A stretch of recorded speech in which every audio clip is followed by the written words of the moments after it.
I guess this is a little, your kids aren't this old. Zoe is in 6th grade.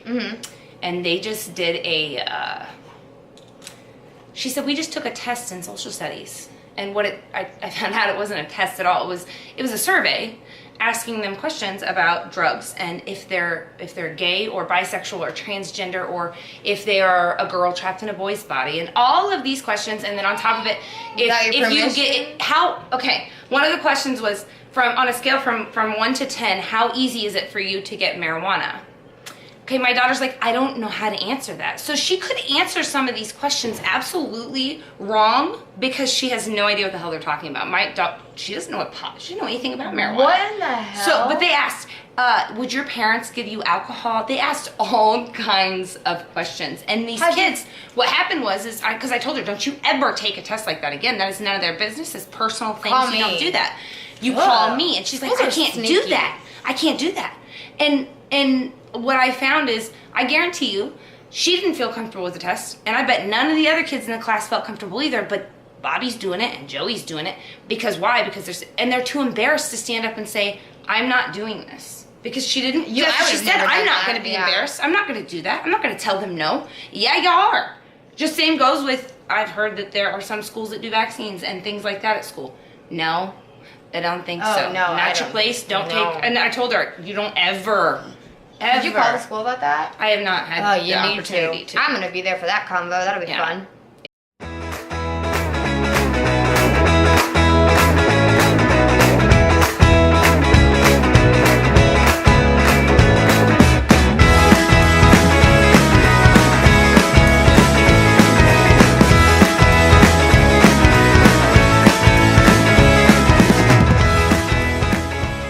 Megan, my best friend, I am forcing her to do this video with me.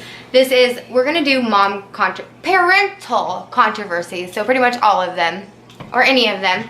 And I need to raise this up. And I did not bring my camera stand because I'm so dumb.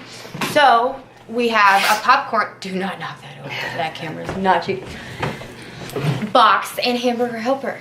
Yay. Yeah, this is Megan, this is my best friend in the entire world. Usually the videos where I sit and I talk, I get off topic so much that she's here to freaking help me stay on topic. Yes. And we have different views on some things. So I think it'd be good to do together. And she's pretty. So circumcision. Me and her feel completely different about this, and so it's a good start. Okay. First of all, let's say this. All my kids are circumcised. All of them. Not believe that it should be done at all. I think that it should go away and be done, eradicated, or whatever it's called. I think that it's not worth all the kids that die and stuff over it. I think it's unnecessary. It's unnecessary. There's no reason for it. Teach your kid how to clean his penis, and then it's that simple. And I'm pretty sure, I don't know. An adult's uncircumcised penis, I think it's disgusting. Yeah. So she feels different about it. Yeah. It's just weird. I get it. It's just gross. Yeah.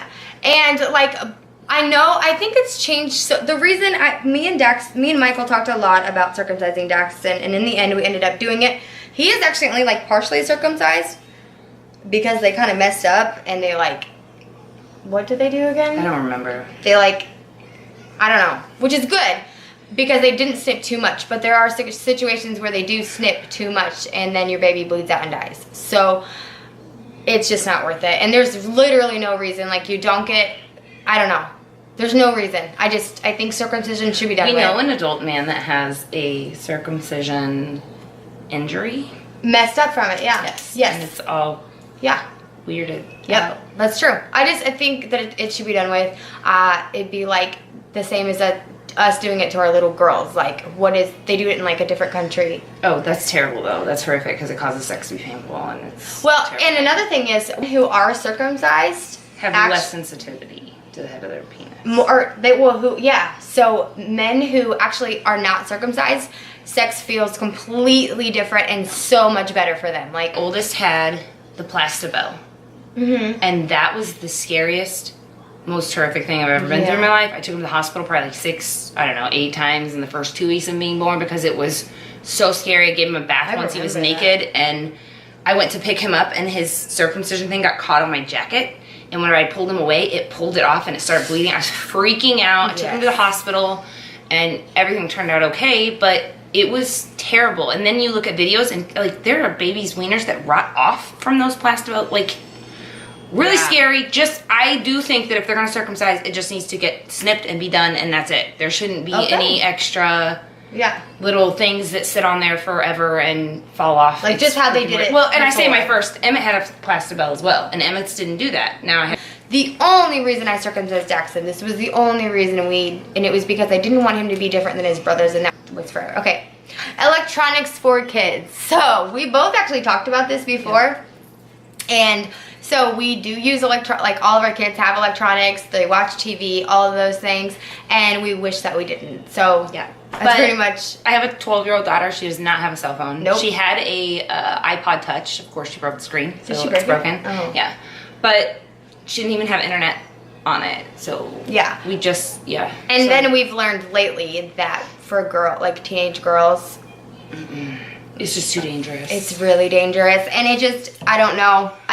But like my 4-year-old son. Oh, he just turned 5. Duh, he's 5.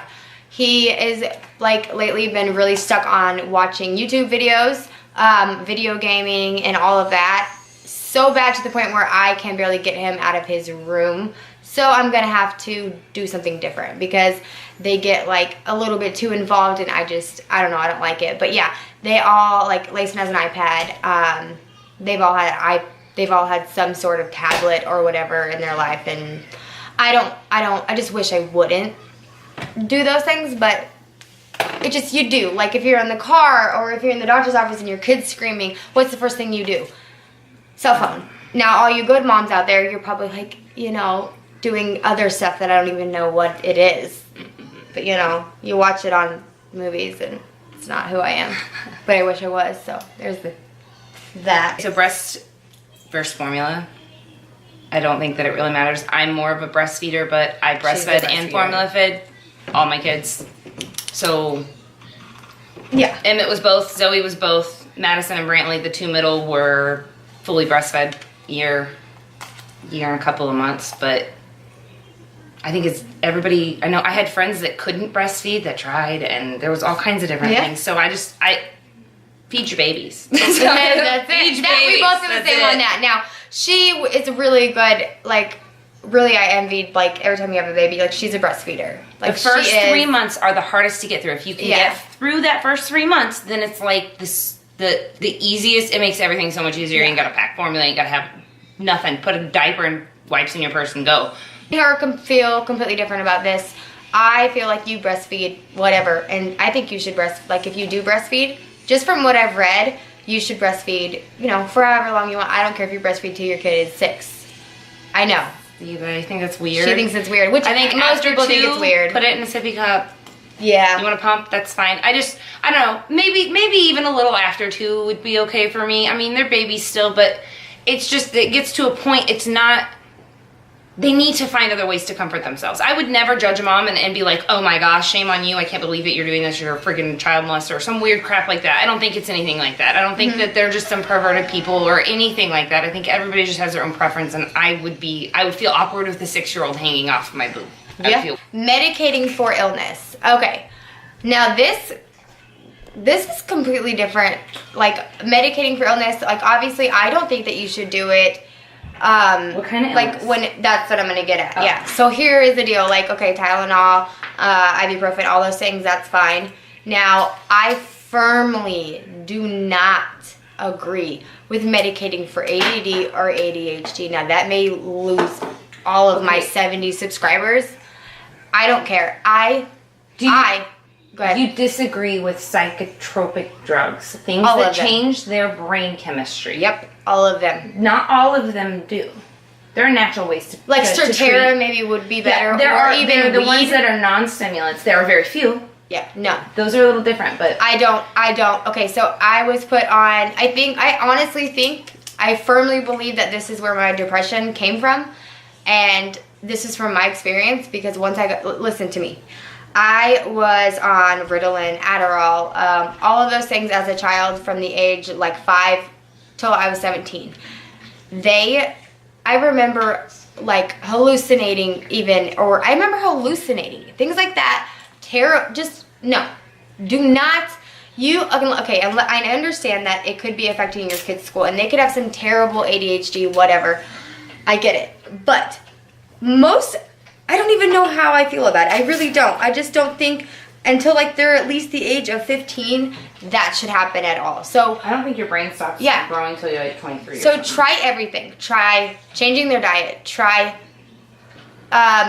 I don't know, therapy. Anything that you can do before you put them on any type of, what are they called? Like Adderall. Like anything like that. So I don't know, treating for ADHD and ADD, I completely disagree with. I always will. If any of my kids end up with it, because I have it, if any of my kids end up with it, I will not treat them with medicine. With medication. No way. Kind of medication. I will literally have them just eat pure grass before I treat them.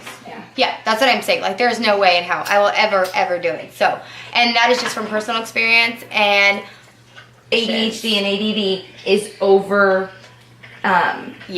diagnosed. Overdiagnosed, 100%. yes. Kids are kids. They are wild. They are crazy. They are brats. Yes. They throw fits in the store. They act like assholes. They do things that they shouldn't do because they're children. Yes.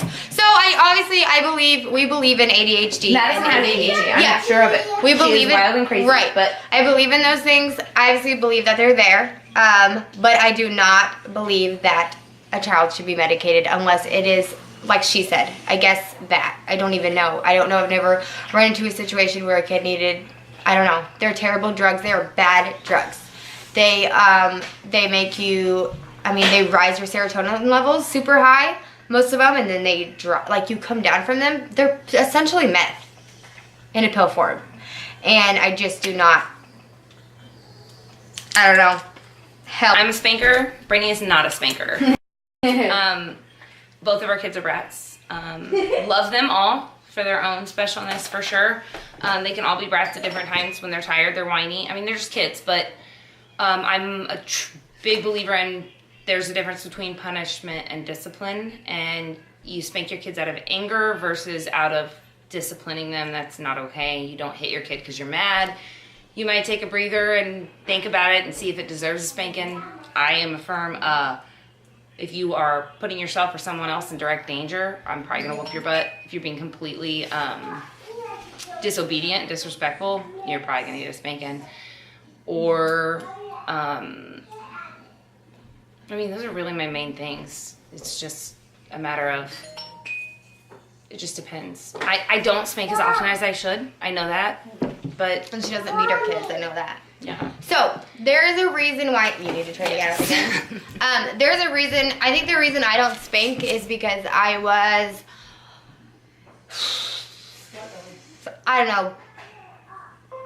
had a very abusive parent as a child. And I don't know, I freak out. Like, it makes me cringe to even see another child get spanked. Now, obviously, I'm not judging anyone for what they do. I think that if you want to spank, that's fine. And I don't know. I do not spank my kids. I don't want to spank my kids. I don't do it. Now, there have been situations where I've reacted and spanked, like ran out in the road and then I just spanked him real quick. And, I didn't feel any guilt or anything about it. But I don't want to hit my kids. I don't want to. And then here is one thing I have never quite understood. Okay, so your kid hits somebody. And then you snatch them up and you spank them and you say, oh, you're going to literally do the act of what your child just did and then tell them not to do it. That's the whole lead by example. As I say, not as I do, that doesn't work. You lead by example. Now, the discipline thing in my house, I don't have it under control. I'm going to be honest, and I'm trying. I'm a single mom of 4 kids, and even when I wasn't, it was just hard. And the reason in my last relationship, we did not agree on parenting at all. He believed that spanking and, I don't know. I believe that you don't spank and you do not put children down at all. You don't call them out of their name unless it's sweetie, honey, or their cute little names, pet names. Do not talk down to them. Do not, I don't know, do not hurt their self-esteem. And that was just we just felt completely different about that. Every single one of my children are different humans. They are different, completely different people. Completely, one thing, okay, Sophia. If you send her to her room and take everything from her, she's gonna throw a giant fit. She's gonna go insane. But guess what? After she calms down and everything, blah blah blah. When I'm consistent, she is a model citizen, at least for the next hour. Until she. See, and Layson is just a really, really good kid, and I don't know. I barely ever have to discipline him. I've done okay, both girls do something, they won't tell on each other. They won't say who did what, okay? So it's, good girl. Okay, you get a spanking or grounded. Don't Which you one do you my wish camera. for? A spanking or grounded? And one said spanking, the other said grounded, so they got the opposite because it's obviously... Vaccines. Okay, I firmly believe I vaccinate all my children on a delayed schedule. I think you should vaccinate your children. Well, actually, I don't really care what you do with your children about the vaccine thing. So I don't care. People get so mad about it. I vaccinate all my children on a delayed schedule, and like I used to do delayed vaccines depending on what they were. The MMR 18-month shot, I always put it off till after they were 2. Yep. Especially boys. Now Brantley is only partially immunized, and Emmett is not immunized at all. Not even the first one in the hospital. Baby. That's the baby. Me and Matt just decided that we just don't want to. Now there are certain vaccines that we probably will get eventually. But there are certain ones we are absolutely not going to be okay with. Now, I'm going to say I was devastated because our pediatrician, which is also Brittany's pediatrician for her children, dropped us as clients because we chose not to vaccinate anyone. So here it is. Cry it out before 1 year old. No. I think that if you no, not at all. This is one thing, okay, I judge on. Your 2-month-old baby is sitting there crying. And they need something. They need something. Yeah. So cry it out. I don't believe in it out. Now listen, if you are losing your stuff, like if it's just you taking care of your baby, you don't have anyone to help you, you're losing your stuff, and you're like, okay, well, I'm about to freaking, lock your baby shake in a this room. baby. Okay, Yeah. you need to let the baby cry it out, and you go away, Breathe. go outside, smoke a cigarette. I don't care what you smoke. Do anything. Don't shake your baby. Don't hurt your baby. Yeah. So obviously, like I don't want to sit here and judge because I don't know everyone's circumstances. Like I don't know if you're alone doing this and you haven't slept and your baby's colicky and things like that. Now I'm just talking about a normal for me, a normal situation. I don't think you should do the whole cry it out. But then I'm sitting here thinking like, Sophia, like I fell asleep one time in the snow, literally sitting outside because I had to keep myself awake, and she was colicky and I did not sleep at all. Being neglectful. Being lazy. And being, Yeah. Okay, the last thing on here. Okay, these two. So, birthing. Okay, whether you choose to do it in a hospital, do it at home, I don't care about any of that. Now, I had an epidural with all my kids, and her, all natural. No. Yep, she does not do it. And I just don't care what you do. The last 2 I begged for an epidural. Begged them. Yes. Now, we know somebody, I'm not going to say their name, who chose to do a C-section. What was their choice? She just didn't want to have a baby come out of her vagina. Yeah, don't have sex then. Yeah. Here's the deal. I believe in God. Now, obviously, I'm a terrible person that doesn't do good stuff, blah, blah, blah. I just started going to church again, and here's the deal. I bring my kids to church with me. I do. They want to go, all of them. If they decide later, I don't really know actually what I'm going to do. I don't know. I don't know if they say, hey, come to me and say, hey, I am an atheist and I don't want to go to church anymore. Obviously, I'm not going to bring them to church because I can't choose that, and that's just something I don't really know. But so far, it hasn't really been an issue of me having to shove it down their throat because they're so young. But yeah, so no matter what, taking them to church is never going to hurt them because it'll at least show them good values. Yeah. I just think everybody should live your own life. Yeah. I don't care. I don't answer for you. You don't answer for me. Nobody's going to stand before God. I don't have a clue how it actually 100% works. I have a great idea. I have a great, faith. That's what it is. Faith. It's faith. Yeah. I know God is real. I know nobody could ever tell me any different. I've had way too many experiences for anyone to tell me any different. Same here. But I don't live like everybody. If some of the stuff makes you mad, that's fine. If it doesn't, comment your, like obviously all of this is just kind of like what I believe in or whatever, or like just how I do things. Now, I want your opinions too. Like, I'm not gonna judge you unless you let your 3-month-old cry it out. I'm just kidding. I'm just kidding. Like I said, circumstantial. But yeah, definitely let me know how you feel about things because I totally want to know how my followers feel. I think it's cool. And anyway, I love you guys. I'll see you guys for my next video. Bye.